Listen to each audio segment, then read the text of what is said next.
ఎన్నికల ఫలితాలను ఎట్లా చూస్తాం చారి? ఎన్నికల ఫలితాల రకంగానే చూస్తాము, ప్రజా తీర్పు పరంగానే చూస్తాము. దాంట్లో వేరే రకంగా చూడడానికి ఏముంది? ప్రజలు తీర్పు ఇచ్చిండ్రు, ఆ తీర్పును జగన్మోహన్ రెడ్డి గారు నేను స్వాగతిస్తున్నా అన్నాడు, చంద్రబాబు నాయుడు గారు నేను స్వాగతిస్తున్నా అన్నాడు. ఇక వాళ్ళిద్దరు స్వాగతించిన తర్వాత మియా బీవీకి రాజీ హోయేతో కాశీ కా క్యా ఇస్మే?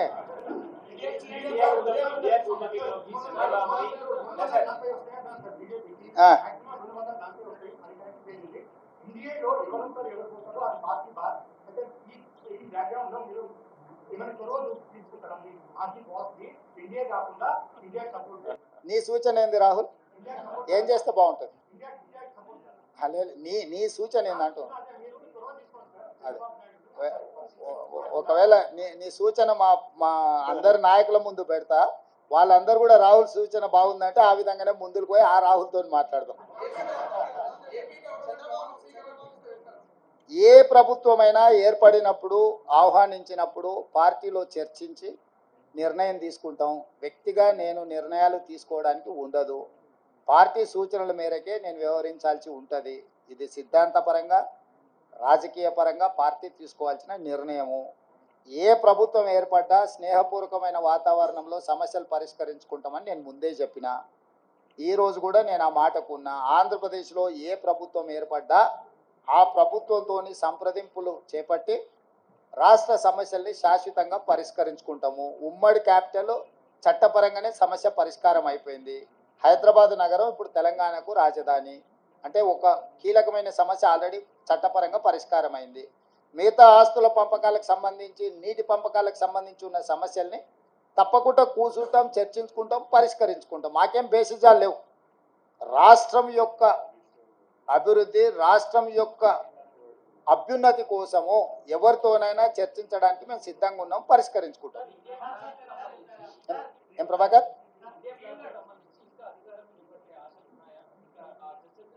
నాకు తెలియదు, నేను ఢిల్లీకి వెళ్ళలేదు. ఇండియా కూటమి ఢిల్లీలో చర్చలు చేస్తారు. మన వాళ్ళు ఎవరైనా ఉంటే అక్కడికి ప్రశ్న అడగమని.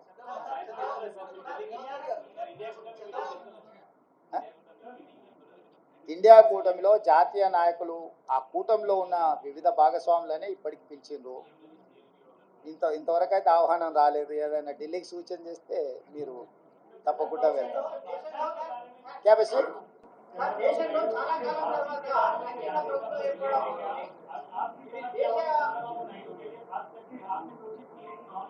जहां तक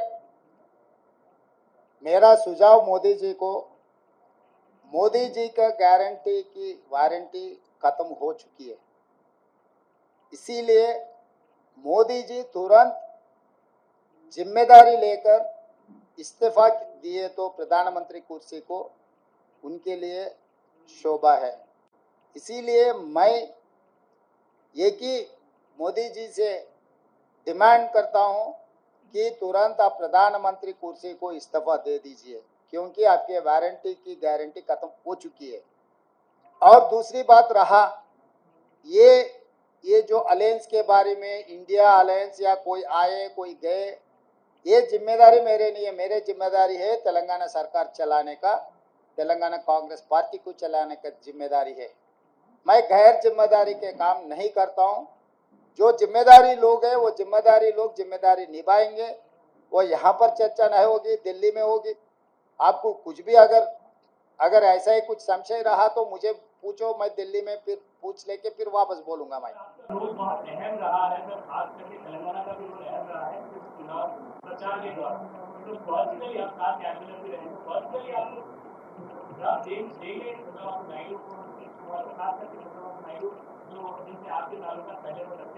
अरे सबसे सबका ताल्लुकात है, कौन किससे पहचानते नहीं। जितने सारे लोग हैं, नीतीश कुमार जी पहले कांग्रेस पार्टी के साथ भी काम किए, बहुत सारे लोग कांग्रेस पार्टी के साथ किए, सो वाले आज एनडीए के अलायंस में है, या एनडीए में जो लोग हैं अभी इंडिया अलायंस में भी है। ये सब सारे प्रदेश लेवल पे चर्चा नहीं होने वाले हैं, नेशनल लेवल पे चर्चा होने वाले है। नेशनल लेवल पे अभी अलायंस का, इंडिया अलायंस का कुछ मीटिंग चल रहा है। मीटिंग में जो तय करेगा वो हिसाब से इंडिया अलायंस आगे जाएगा।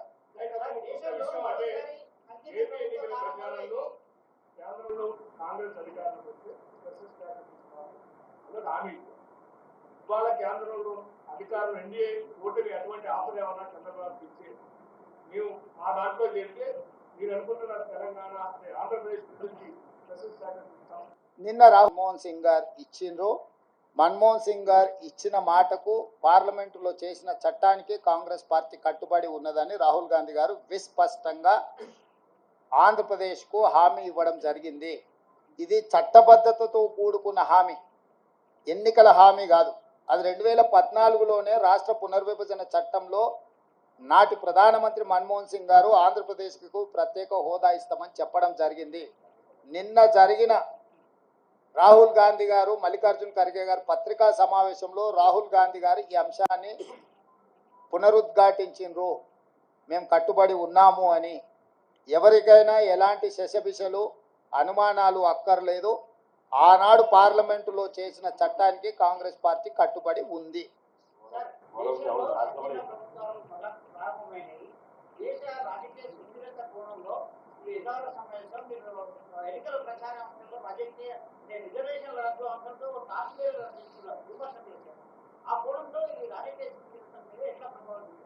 అంటే డెఫినెట్గా ఈరోజు 42% బీజేపీకి వచ్చి 41% ఇండియా కూటమికి వచ్చిందంటేనే ప్రజల ఆలోచనలో మార్పు వచ్చింది. మరీ ప్రధానంగా వారణాసి ప్రధానమంత్రి గారు పోటీ చేసిన ఉత్తరప్రదేశ్లో సమాజ్వాదీ పార్టీకి అత్యధిక స్థానాలు వచ్చినాయి.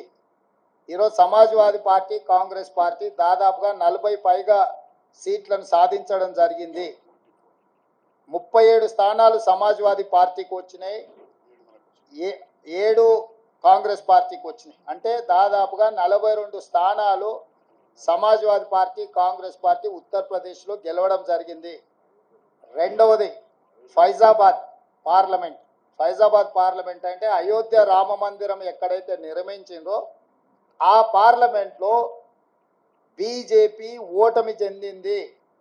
అంటే రాముడి పేరు మీద ఎన్నికల ఓట్ల యాచక వృత్తి చేపట్టడాన్ని రాముడు కూడా క్షమించలేదు. రాముడి పేరు మీద యాచక వృత్తికి పాల్పడ్డ బీజేపీని అయోధ్య మందిరం ఉన్న అయోధ్య ప్రాంతంలో ఉన్న ఫైజాబాద్ పార్లమెంట్లో బీజేపీని ఓడించడం ద్వారా భారతీయ జనతా పార్టీ నాయకులకు దేవుడు కూడా గుణపాఠం చెప్పిండు. ఈ అంశాలన్నీ కూడా మన కళ్ళ ముందే జరిగినాయి. మోడీ గ్యారంటీ మీద ప్రజలు తీర్పిచ్చిండ్రు, మోడీ గ్యారంటీని తిరస్కరించిండ్రు. రాముడి తలంబ్రాల పేరు మీద ఓట్లు కొల్లగొట్టాలని చూస్తే రామ మందిరం నిర్మించిన అయోధ్య ఉండే పార్లమెంటు నియోజకవర్గం ఫైజాబాద్లోనే బీజేపీని ఓడించడం జరిగింది, ప్రజలు తిరస్కరించడం జరిగింది. కాబట్టి దేవుడి పేరు మీద ఓట్లు పొందాలన్న దురాశ బీజేపీకి మంచిది కాదు. ఇవన్నీ కూడా ప్రజలు ఇచ్చిన తీర్పు. ఈ తీర్పును దృష్టిలో పెట్టుకొని మనం అందరం కూడా భవిష్యత్ కార్యాచరణను నిర్ణయించుకోవాలి. వాళ్ళ ప్రజాస్వామ్యంలో